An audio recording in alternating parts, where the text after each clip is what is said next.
po sa ating lahat. Welcome back po sa ating 365 Daily Devotion with Pastor Russell Ocampo. So, ang topic po natin for today, paano magkaroon ng maayos na buhay. At meron tayong concept na Jesus the cornerstone.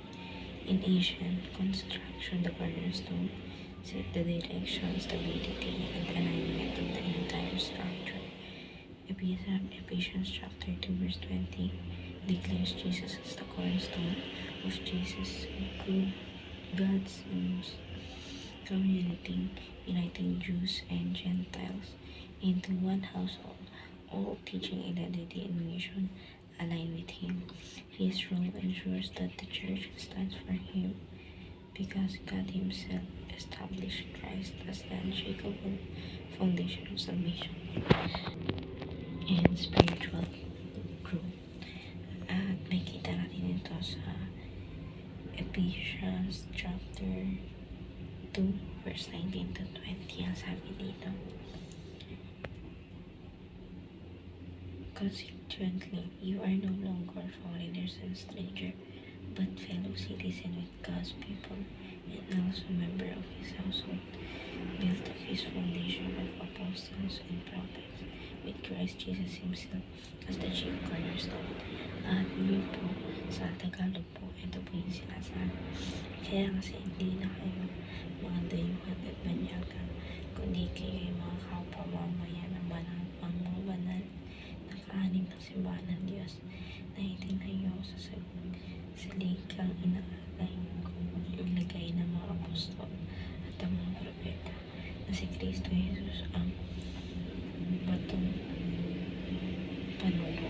At may kita natin yun po, share ko po yung mga natutunan ko sa naging topic po natin for today. Magsisimula po tayo sa ating teaching. First teaching, Jesus the cornerstone of the Christ. So, si Jesus pala hindi natawag ng cornerstone, parang siya yung puso ni Kristo.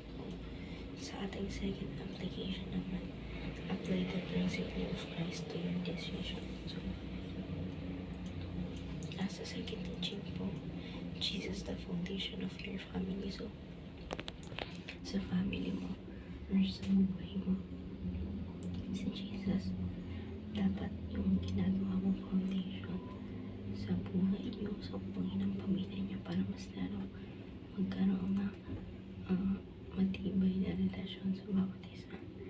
Sa ating third teaching naman, Jesus the compass of the decision. So, palagi natin na sa decision natin, si Jesus yung masusunod kung saan direction tayo dadalhin. At dalaw tayo sa ating application.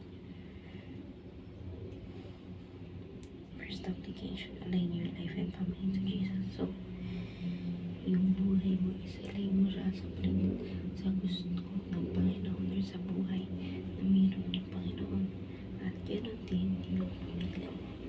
Sa ating second application naman, apply the principle of Christ to your decision. So, palagi mo i-apply sa sarili mo yung mga decision, sa buhay, sa paniniwala ng Panginoon.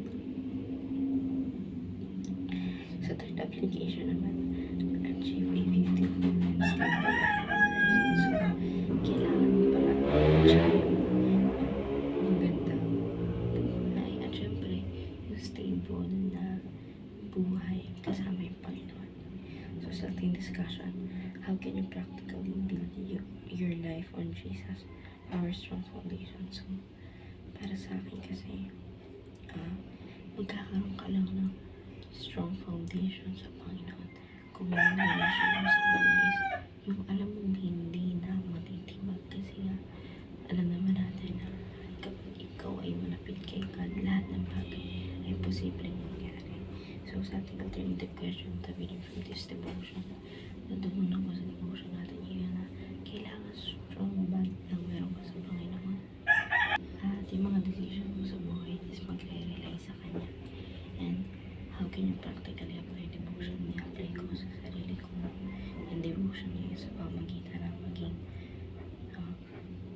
yung mga